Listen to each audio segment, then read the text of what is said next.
Karena ini nuansanya seminar, maka saya punya pemikiran yang berbeda biar kesannya itu udah kong kali kong.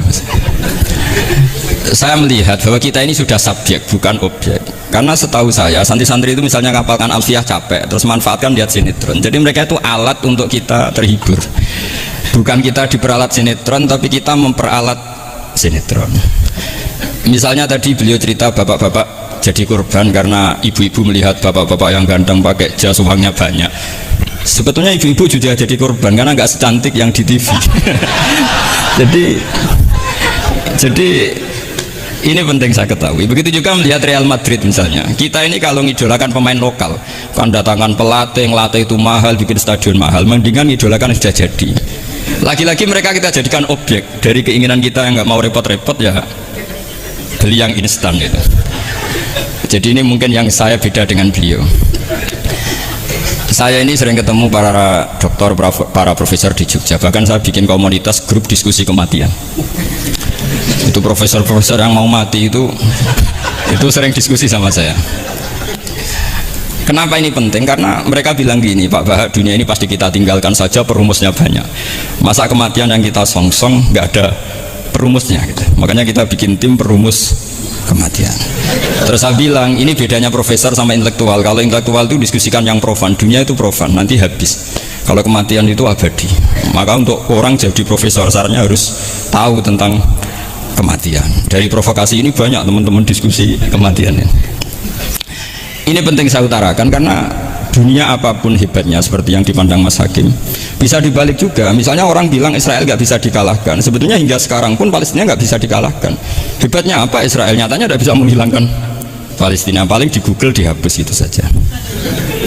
Sama, apa sih hebatnya punya TV banyak, pemirsanya banyak? Sebetulnya TV itu menggantung banyak pemirsa dan itu kita. Sebetulnya mereka yang bergantung kita apa kita yang bergantung mereka? Zaman ibu-ibu belum ada sinetron, mereka terhibur ngerasani tonggo, petanan, macam-macam. Artinya punya cara untuk hiburan. Lalu TV-TV ini menjadikan mereka objek untuk jadi kaya. Ini gimana supaya kita jadi kaya, mereka jadi pemirsa, jadi apa macam-macam. Jadilah kita objek. Tapi karena kita orang pinter, ibu-ibu pinter, sebenarnya TV mereka subjek juga ibu-ibu. Delok bojone ra ganteng ya delok yang di TV kan gitu. Jadi ini ya ini pembanding saja karena ini acaranya seminar, nanti eksekutornya yang penasehnya Gus Yofur, muharirnya ini nanti itu. Jadi menurut saya ini saya seperti pesan Gus Iid, kita sirsan saja, serius tapi santai. Karena setahu saya sering diskusi sama Gus Yofur. Kemarin diskusi tentang waktu di Denmark, di Eropa itu disamakan, dikonversi waktu yang ada katulistiwa. Apa setiap negara punya aturannya sendiri? Karena Denmark itu ada masa tertentu yang siang itu sampai 3 bulan. Sampai sekarang saya sering diskusi sama beliau tentang itu, terus tentang mina jadi, tentang macam-macam lah. Setahu saya begini ya, pernah ada guyonan di beberapa ulama, pernah dipertanyakan cengkeh itu kan wangi, sehingga kalau kue tar itu dikasih cengkeh. Oke, kita sepakat dalam konteks bikin kue tar itu cengkeh dikategorikan pewangi. Lalu kategorinya adalah pewangi. Pertanyaannya berarti kalau orang haji, ihram, merokok itu wajib bayar dam karena pakai pewangi. Itu hampir putus karena dikonsensus oleh ahli-ahli pakar kue itu termasuk kategori pewangi. Tapi ketika ada pembanding ini Mas, ini pentingnya pembanding. Lalu berarti orang Jumatan disunatkan rokok kan harus pakai kesunatannya kan pakai pewangi gitu. Nyatanya tuntas juga nggak jadi, akhirnya keputusan itu udah jadi. Jadi kalau saya ditanya Gus Barok cara ngelawan apa hegemoni barat atau derasnya media massa, ya sudah kalau nggak punya kan nggak keserang. Makanya saya tidak punya gitu. Jadi orang susah ada gelombang pornografi kan karena lihat. Gus Barok mungkin lihat sehingga merasa ada gelombang pornografi. Lah saya kan tidak punya, makanya saya nggak serang. Karena dulu ngaji saya itu Darul Mafasid Muqaddamun ala Jalbil Masoleh. Kalau disara-saran saddan lidharo'e, kalau rawan bahaya ya tidak usah. Ya saya kira gitu, kira-kira alasan saya kena. Selain mungkin saya tidak buat beli Gus Barok, tapi kan tidak pantas. Saya termasuk orang yang dianggap keren terus nggak kelar itu, tidak mampu beli.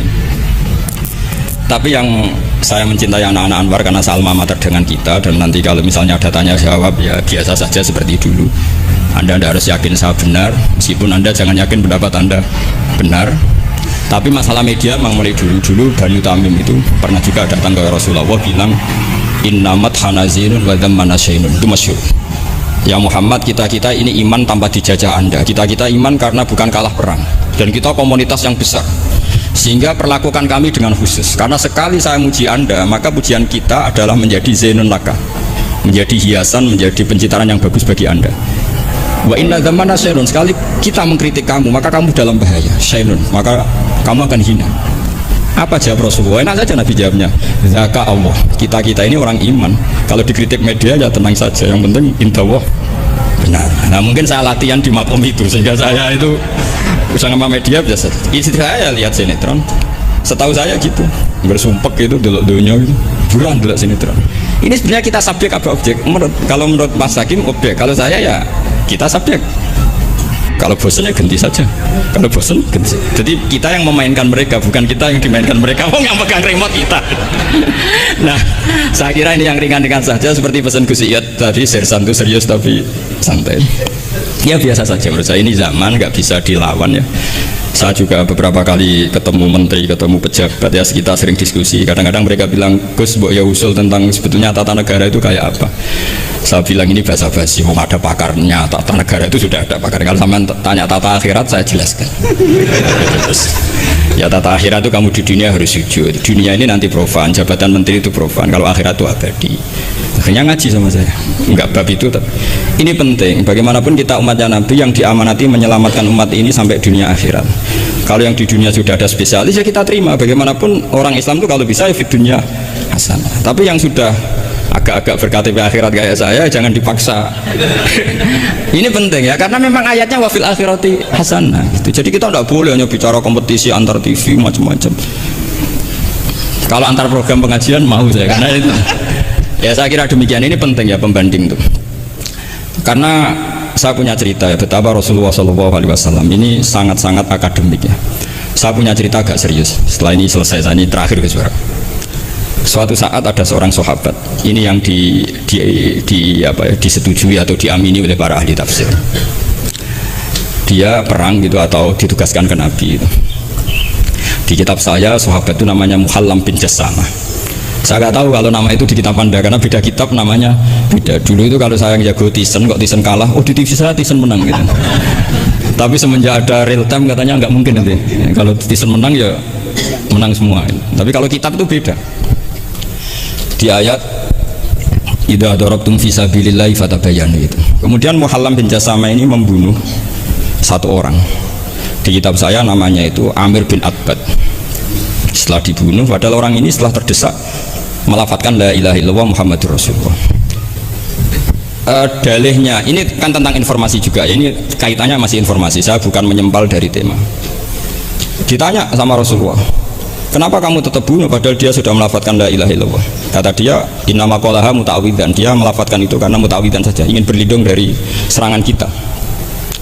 Kata Nabi masih ya Nabi itu kan nggak mudah terpancing emosi.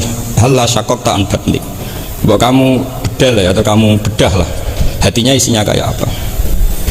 Si Mulaham tadi masih balik loh. Ya Rasulullah, lau syaqaqtu batnahu akuntu a'lamu ma fi qalbi. Kalau saya bedah apa saya terus tahu apa isi hatinya? Kata Nabi, ya kamu tetap nggak tahu meskipun kamu bedah hatinya, kamu tetap nggak tahu. Kenapa engkau nyuruh bedah ya Rasulullah? Wong akhirnya saya tetap nggak tahu. Unik jawabannya Nabi itu. Makanya kamu itu sembrono sekali, ngawur sekali kamu. Fala anta ta'lamu ma fi qalbi wala anta taqbalu ma takallama bi. Kamu itu orang aneh. Tahu hatinya nggak akan tahu, tapi menerima omongan yang zahir juga nggak mau. Terus mau kamu apa?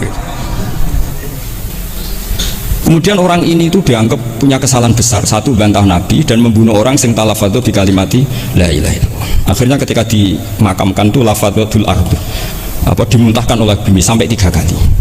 Terus Rasulullah ngendikan innal ardo takbalu man huwa syarrun minhu walakinnallaha wa'adzakum alla ta'udu. Sebetulnya bumi itu sering menampung orang yang lebih jelek ketimbang dia. Kita tahu dulu bumi yang nanggung Namrud macam-macam lah, Abu Jahal, Abu Lahab. Tapi kenapa ini jadi begini, nggak diterima bumi? Karena Allah wa'adzakum alla ta'udu. Allah memberi nasihat supaya kamu tidak mengulang. Artinya begini teman-teman santri ya, dalam menerima informasi itu ada hal-hal yang butuh kita sikapi, ada yang enggak misalnya gini, masalah talafut bi kalimati syahadah, bi kalimatai syahadah, itu siapapun yang melafadzkan harus kita terima karena ini kalimat sakral. Bahkan ketika terdesak, Yaitu masyhur itu dalam cerita sebagian kitab, Usama bin Zaid itu pernah membunuh orang padahal sudah talafadhu bisyahadatin. Itu sama Nabi disalah-salahkan. Padahal kata Usama, tapi dia sudah memotong tangan kita, kaki kita.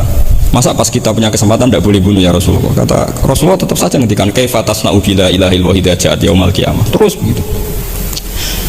Nah ini kalau dalam ilmu tafsir atau ilmu hadis disebut kebenaran absolutisme. Sehingga ada hadis mangqala la ilaha illallah dakhalal jannah wa in zana wa in sarqa. Kalau di bab fikih informasi itu bisa kita terima kalau mukhbirnya itu adil, datanya valid. Tapi khusus kalimat syahadat itu tidak, wa in zana wa in sarqa harus kita terima. Sehingga kita tidak pernah mengkafirkan orang fasik. Misalnya lonte ditanya Tuhan siapa, ya Allah. Rektor Al-Azhar jawabnya ya Allah. Ketua MUI ya jawabnya ya. Jangan karena misalnya copet bilang Tuhan itu Allah terus MUI bilang wah saya tak jawab yang lain dah nanti sama gitu. Nah, saya pernah ditanya sama dosen di Jogja, Pak Bahak kenapa ada kata wa in zana wa in sarqa? Kesannya itu Islam membolehkan zina. Terus saya bilang ini contoh absolutisme kebenaran. Jadi kalau kebenaran itu absolut, kita terima dari siapa saja. Tukang becak ngomong tambah 2 tambah 2 ya 4. Lonte bilang 4, pakar matematika 4, rektor UGM nanti ya bilang 4. Sama. La ilaha illallah itu kalimat yang absolut. Sehingga di TV misalnya, apapun TV Yahudi atau TV Nasrani, kalau programnya itu benar menerangkan kebenaran, meskipun mereka niatnya bisnis, tapi kalau kalimat itu kalimat yang benar ya mau tidak mau kita terima.